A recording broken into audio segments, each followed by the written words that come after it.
No mai, haere mai. Welcome everyone to our panel for the issue of Flash Frontier, which is called He Mutunga Endings. And in this particular recorded panel, we have three wonderful guests who will be conversing together about a particular type of ending, which is something that we are all somewhat immersed in through both science and science fiction as we think through the types of endings we're presented with as we tell stories about climate disaster, climate catastrophe, climate apocalypse, in an era that presents us with all sorts of these visions of ecological and climate-driven endings, but perhaps also beginnings. To introduce myself, my name is Susan Wardell, ko Susan Toku Ingoa. I am an academic in the areas of social anthropology and communication studies at the University of Otago. Also a writer myself in various genres.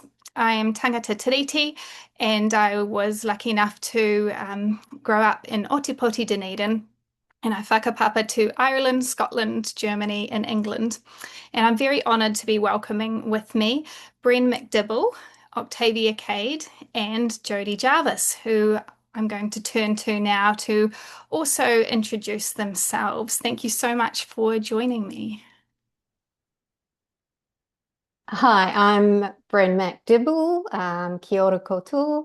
I was born in Whanganui, moved to Australia as an adult, started out my working life in New Zealand in Huntly and Tauranga.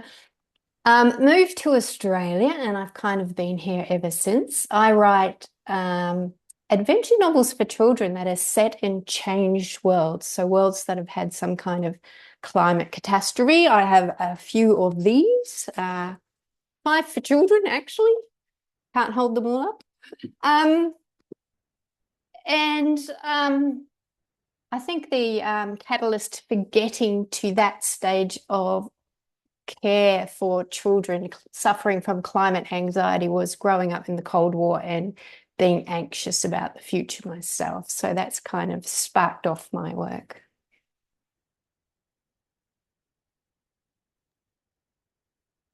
I'll follow on. Kia ora, I'm Jodie.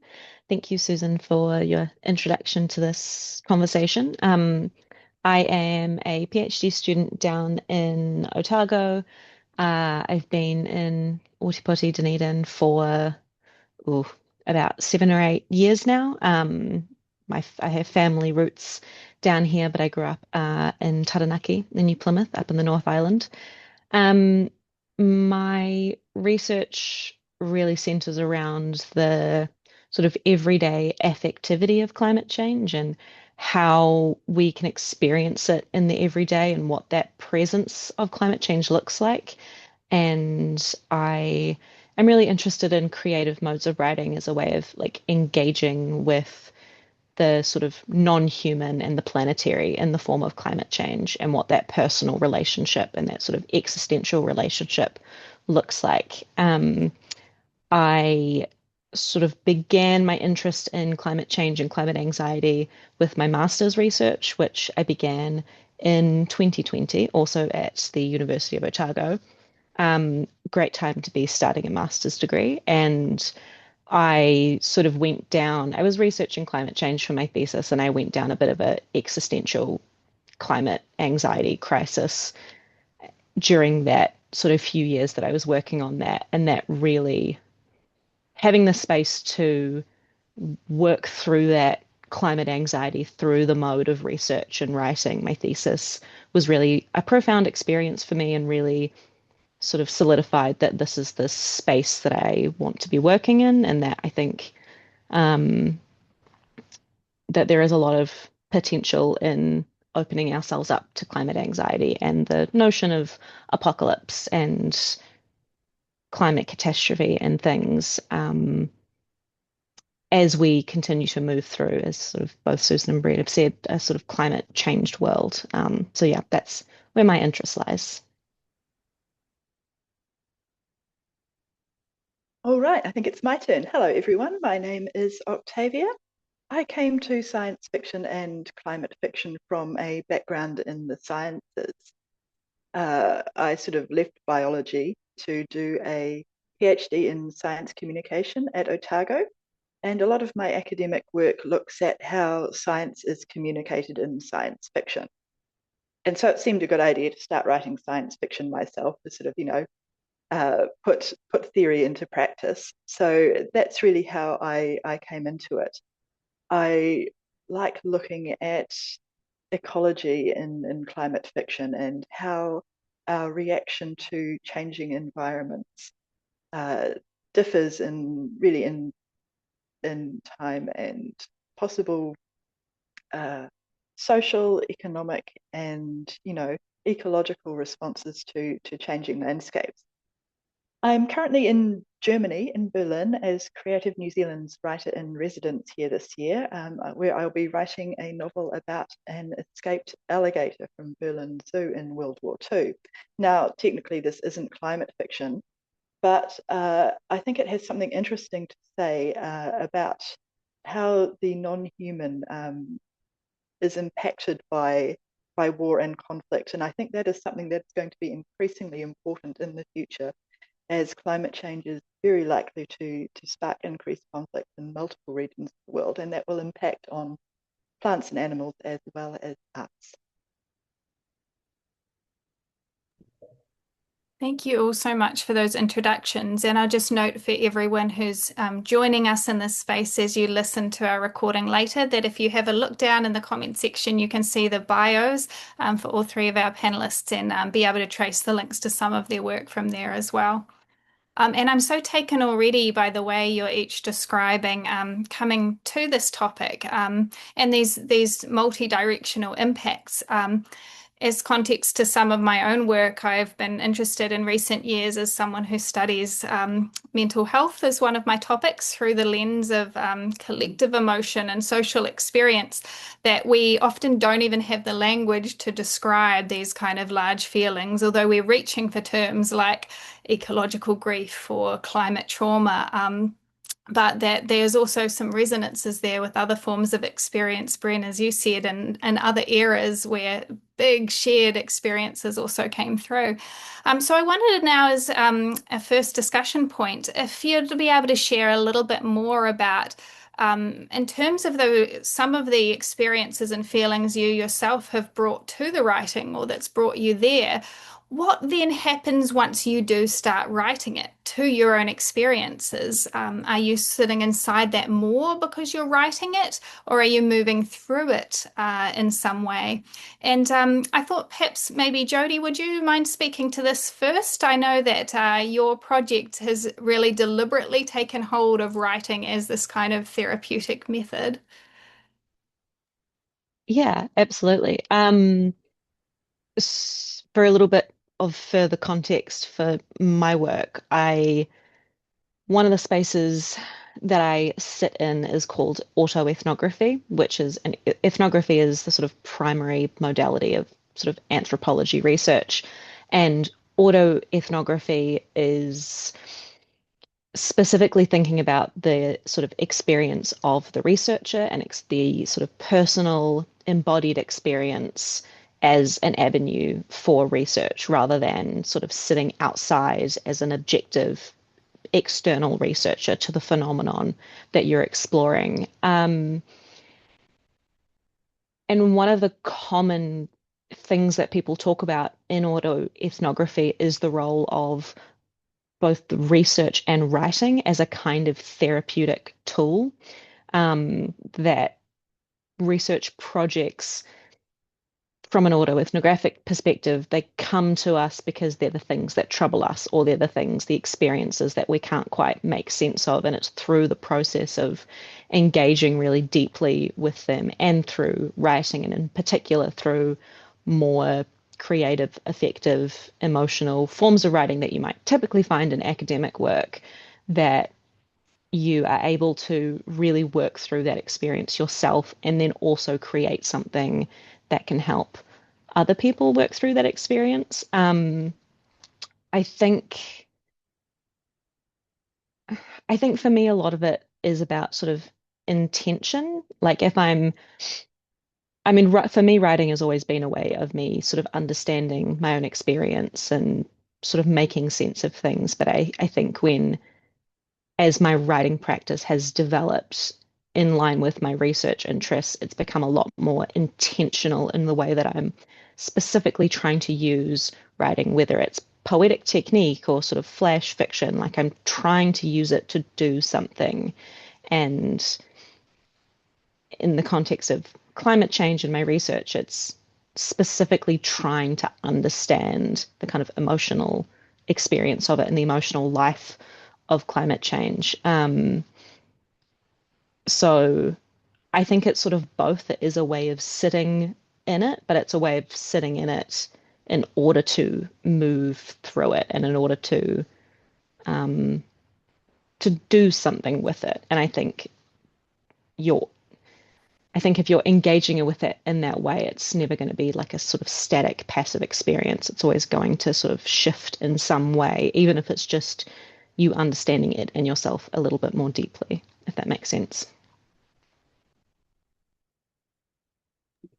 And Octavia, I know some of your work falls under the eco horror bracket. How much of that horror is your horror, and how much are you then in that when you're writing? Well, to be honest, part of it is that I just really love horror. I was one of those kids who, did the sleepovers every weekend, watching horror films with, a lot of friends and hiding behind our teddy bears and screaming. So, so horror is a very natural space for me to inhabit. But I also think that yes, there is something extremely realistic about climate horror. Um, because the more you engage with the science, the more you sort of realize what is barreling down on us.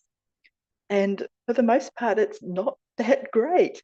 I think there is a tendency in science fiction over the past few decades to really prioritize this dystopian level of engagement with the future. And I think in one way it has gone a little too far. Uh, we do certainly have the potential for dystopian futures, but we also have the potential to change. I mean, the example that I often use here is the hole in the ozone layer. Uh, you may remember a few decades back, when some of us were kids, this was the big thing. And, there were international treaties to get rid of the CFCs. And we did it as a global society. The environmental danger was perceived to be so immediate and so confronting that, this is a problem that we could get together and fix, and we did. So I think there is, as much as I enjoy the horror space, and as much as it is in a way therapeutic to write ecological horror, I also write futures that are slightly more hopeful because, there is the potential for a better future. We can transform this quagmire that we're getting into. Are we likely to? To be honest, probably not. But the possibility remains. And so I think there, in my work at least, it sort of bounces back and forth between this dystopian perception of the future and a far more utopian possibility of the ways in which we can more productively and sustainably engage with the environment and each other. So I think there's something very dichotomous about that approach, but I also think it's useful because as much as I enjoy dystopias, if we flood the literary market with nothing but, then we are almost creating this sort of self-fulfilling prophecy of what the future could be like. We have to, I think, as writers and artists, imagine a different way, offer up another possibility, and I think that's useful and probably a better way to go about it, if I'm perfectly honest.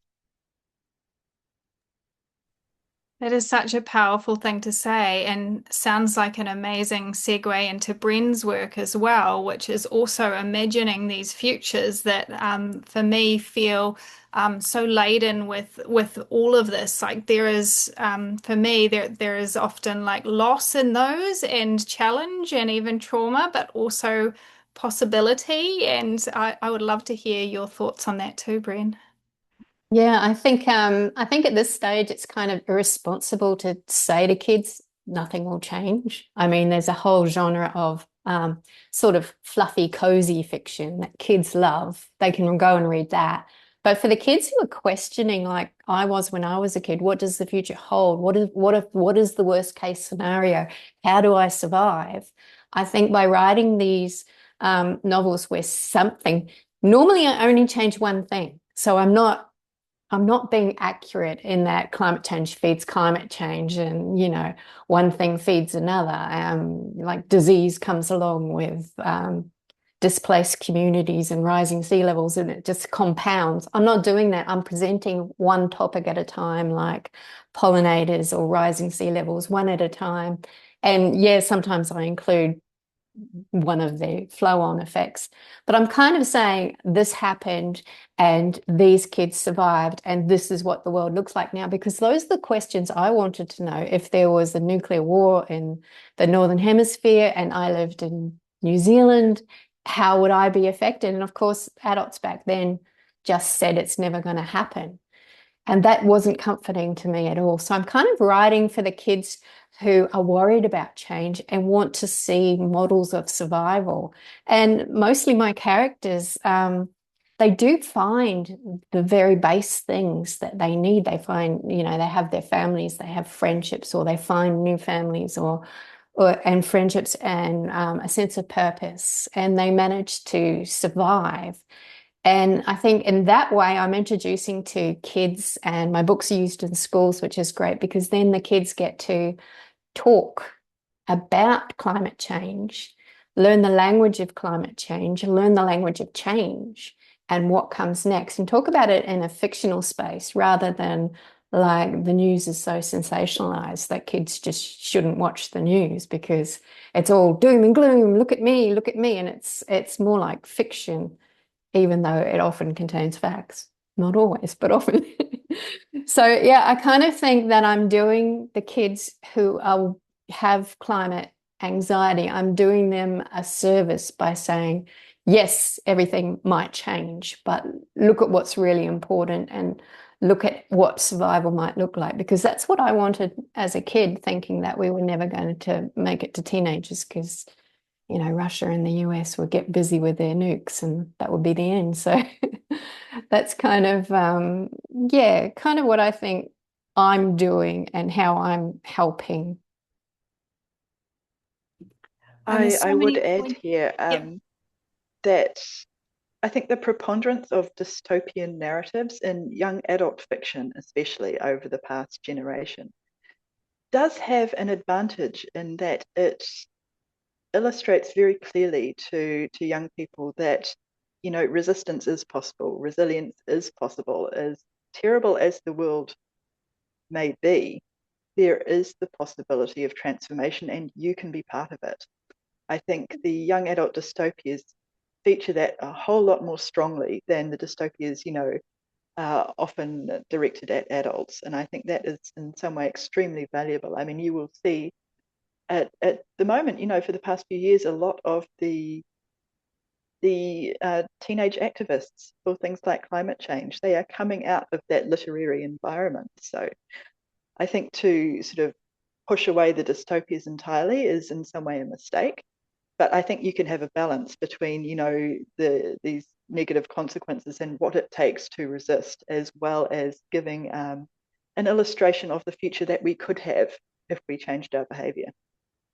Yeah. Yeah. Um, I think there's a feeling of powerlessness as a teenager looking at the adults in charge, I think, and resistance as a way to combat that. I'll add to that as well from the, I think it was something that was quite important for me to sort of reckon with in my own sort of journey through. I I think for me it was a bit more like climate depression as opposed to climate anxiety. Um, through doing working on my master's and through the sort of peak of COVID when I was having quite a bad mental health crisis. Um, and for me, there was a sort of sense of like approaching climate change from quite a sort of depressed position, and engaging in work around the apocalyptic and things like that, I felt very sort of sucked in by the sort of sense of the sort of apocalypse as, or the sort of climate apocalypse as this kind of end point. And I think that's something of the sort of depression, speaking of, like, you can't really imagine or like put yourself in any kind of future. It's just a sort of like bit of a haze or a bit of a sort of black hole. And for me, engaging with the idea of the apocalyptic and with the kind of notion of catastrophic climate change was became a way for me to kind of untangle that a little bit and sort of go, well, okay, then what though? Like, the world isn't just going to end. What is that? What does it mean to say, oh, well, the world's going to end? Like, does it mean that society is going to crumble? Like, the planet's going to explode? Like, those are very different things. And even if things get very, very bad, if they get as bad as, the worst projections, the planet will still be there. Like, things will still be there. Society might, will likely be there in some form. We'll still be around in some form. Like, and then what?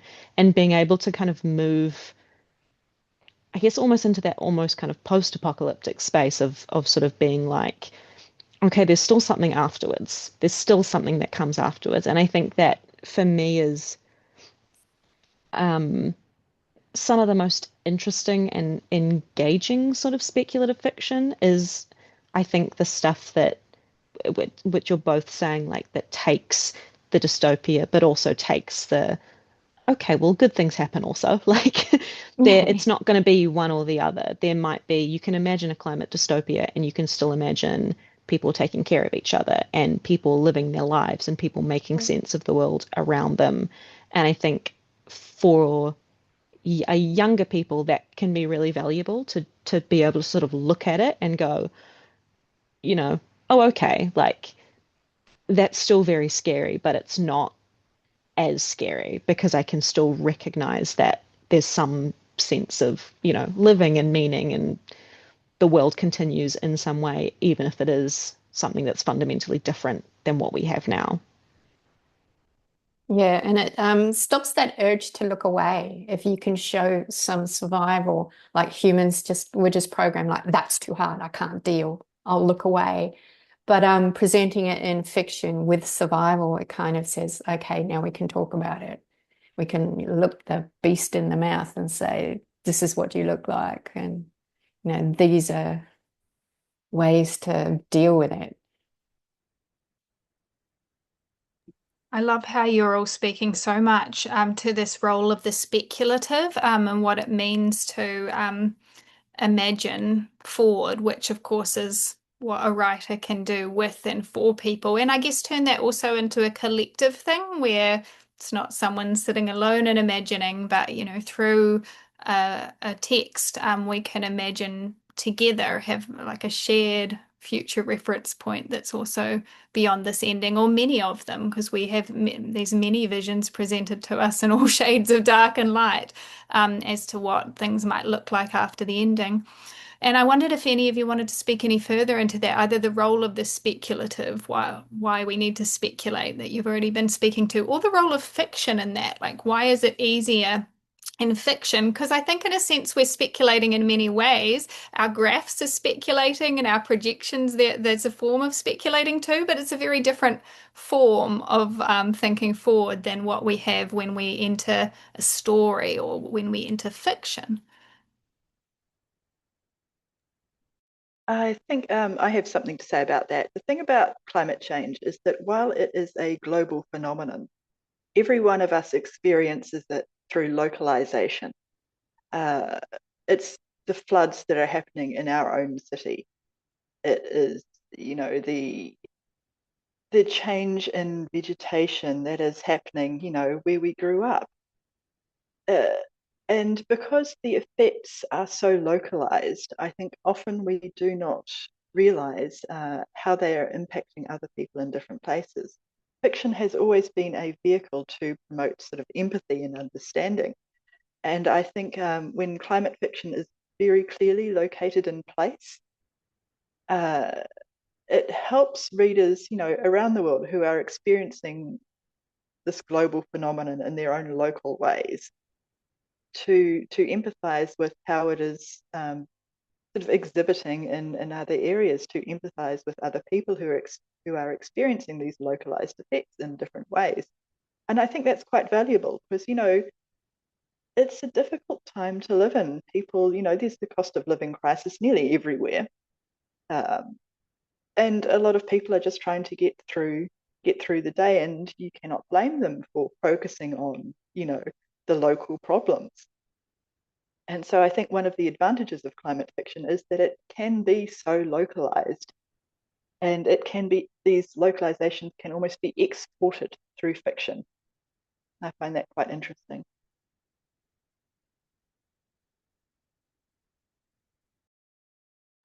I think there's also something about how, this was something that I thought a lot about with like the way that I wrote my master's thesis, which was very much I'd sort of had this big existential crisis. I'd sort of come out the other side, and I was like, well, I want to produce something that takes you through that. I want to create and craft a sort of emotional, effective experience that is, I'm not just saying, here's climate change, look at it. I'm saying, here is the pathway I want you to take through it. And I think it is a useful pathway. And I think it does something in order for you to sort of have that arc of experience. And I think that's even more so the case with fiction when you're, it's whether it's intended to, as Octavia says, sort of create empathy for people in other places or for different experiences than yours. It's also a way of sort of saying, I want to take you through this particular experience, and I want to take you through encountering climate change and grappling with climate change, but in a safe way, in a way that I think will do something for you rather than just reading the news on your phone or something. And whether that's, I think there is something in the idea of engaging with, storytelling is an emotional thing. And then you kind of pair that with the sense of what we were talking about earlier with the tangibility of like an imagined future and giving you the opportunity to sort of look at it and experience it and it be a little less scary than just if it's sitting in the back of your mind in the form of climate anxiety. And it's one of the things that draw people to say horror as a genre is that you can experience a scary thing or a frightening thing or a whatever kind of horror it is, you can experience that in a way that's sort of safe and contained and to some degree kind of separated. It's not your actual lived experience. And I think there's a lot of value in being able to have that kind of emotional experience through a story or through something that's very particularly crafted and curated to produce a particular kind of experience as opposed to just sort of the randomness of everyday life. I'm Yeah, I not think sure that there's I always particularly want to make it safe, though. I want to scare the shit out of people. They should be scared. Obviously, it can't be this complete diet of terror coming at you, but, fear is a valid and rational response. It's something we should be evoking more. And I think if people were more afraid of what is Maybe we'd coming do to something. them, they might be more inclined to do something about it. I don't know. I don't know that they would. I think they'd just turn away. It'd be too big, too much. And turning away is what's got us so far down the wrong path. There is a quote about science fiction about how it's pretty much meaningless unless you show how it affects people. And I think climate fiction is the same. It's pretty much just an abstract concept unless you have characters feeling it and you include the emotion about it. There used to be a tendency for the old science fiction writers to be all sciencey and do man stuff that no one really cared about. But nowadays we're all Rockets. I always used to think unobtainium and You'd read these Fancy stories ones. about spaceships and they'd go on for pages and pages about how some random little bit of engineering works. I mean, I don't care. Oh, we Say don't that it care. works and then go and How see does how it it impacts how does it people. affect the engineer? Who's Yeah. dealing with it? Yeah, so that's kind of, I think climate fiction is a chance to have people, live out their experiences, and then it becomes a talking point. And I think the main aim of my stories is to keep a conversation going. That's this the most I hope for, is just to keep the conversation going and stop people turning away. And they're little people for me. So they're sort of like 10, 11, 12, 13, 14, and then, they need to have it presented in a way that they can continue to talk about it. I love that each of you is able to evoke an ethic, I would say, and maybe a slightly academic speak, but an ethic of care around your work. But that can take many forms, that it's a great ethic of care for people and the planet if we can motivate action with showing the gravity, but also to allow people to stay with it long enough to do something about it. And to make that a collective thing as well. I really love that point, Bren, too, that it becomes a conversation and together, not just the person who reads the book, but then it becomes another reference point and something which is, yeah, a collective experience of all seeing the graphs and watching the news, but also even if we're not all reading exactly the same things, we're reading and thinking together through fiction. I had one slightly out of left field question that I would love to ask you all as well. I know that there's an interesting thread in each of your work, which I see is connected. And I know Jodie's interested in the weird, and Octavia's got this focus in your current project, as you've said, Octavia, the surreal image of a crocodile in Berlin.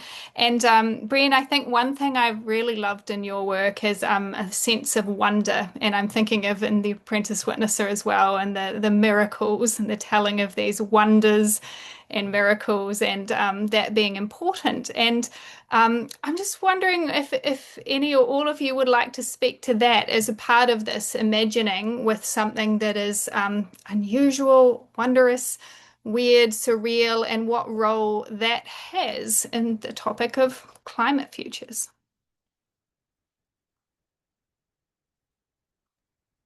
Um, my wonders, my miracles, they're not godly miracles, they're miracles of nature in that book.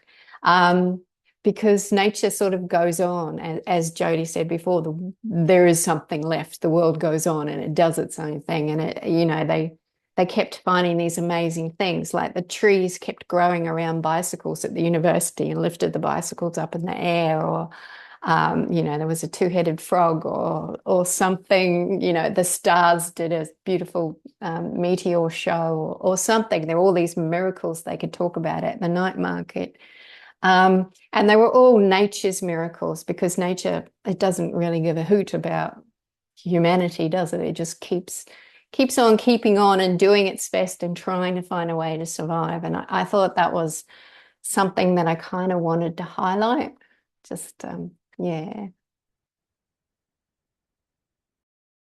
Yeah, I think I mean, I find part of it is just I find the weird is just it's just fun. It's a fun genre. Um, and I just really, I've always sort of gravitated towards that sort of style of story just because it's what personally interests me and engages me as a reader. But I also think that, I mean, one of the things that the the sort of the weird, like capital W, the weird, it's just sort of adjacent to horror, I think. There's a lot of overlap, but they're not necessarily like the same.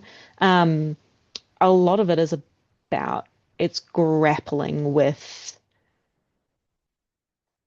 things beyond the human, the world being not exactly what you thought it was, and the sort of preconceptions about the world breaking in some way and sort of being confronted with usually some kind of sort of outside non-human force or agency.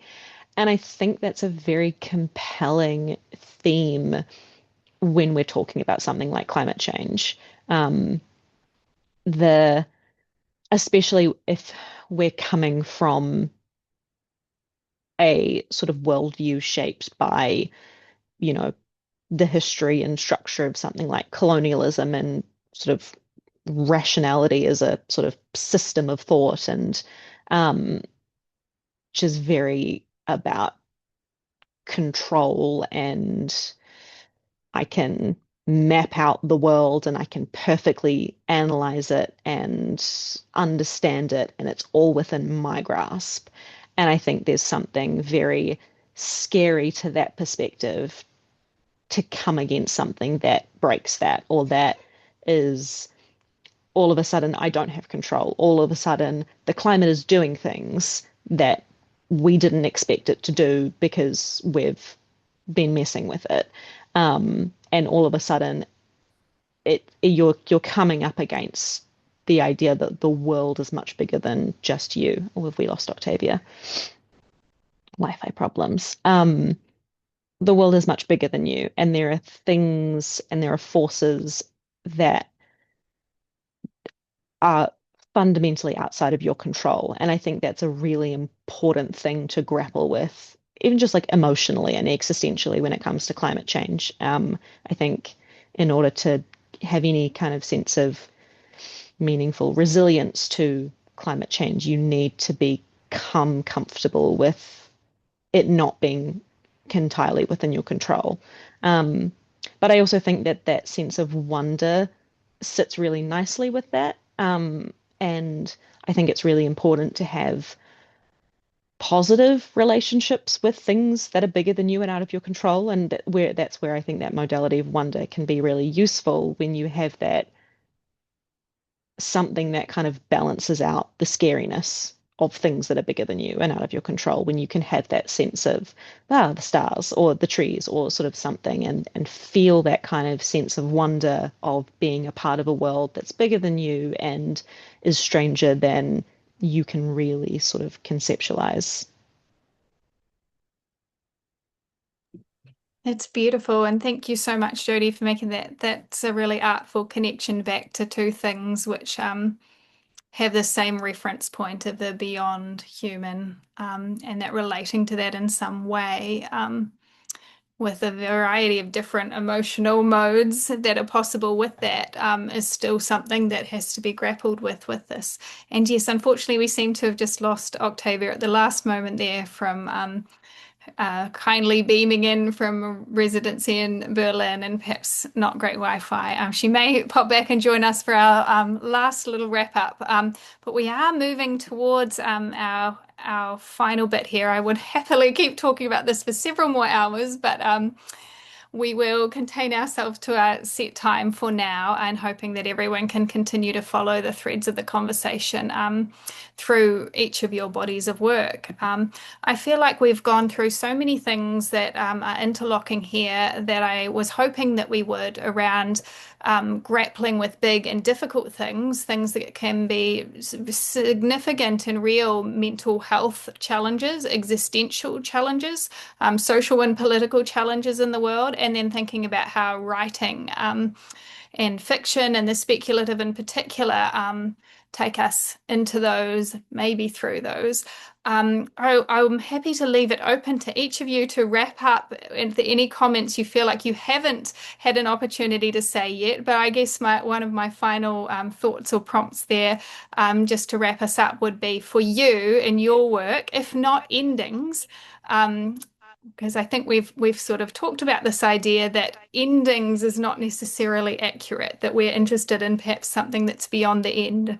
So if not endings, and welcome back, Octavia. If Sorry not about that. endings, then what? What instead of endings in your work, or that you would like to see? It's a bit of an abstract prompt, so feel free to diverge, but yeah, if not endings, then what?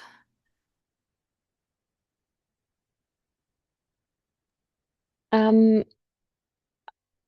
I mean, yeah, I find the framework of thinking about being in transition very useful.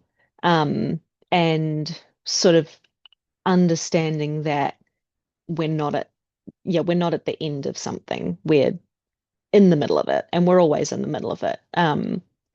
I come from a sort of political science-ish background, and one of the things that is often brought up in discussions sort of around climate change and sort of related spaces is um, uh, the idea of the end of history, which was I can't remember his first name, but Fukuyama, who was a political scientist, I think I think he was talking about it in the 90s or the 2000s of talking about international relations and sort of politics and global power relations and things like that. And people often bring up that idea of, you know, there was this sense of towards the end of last century of being at the end of history, that things had sort of hit the wall and that's where they were going to stay forever or something.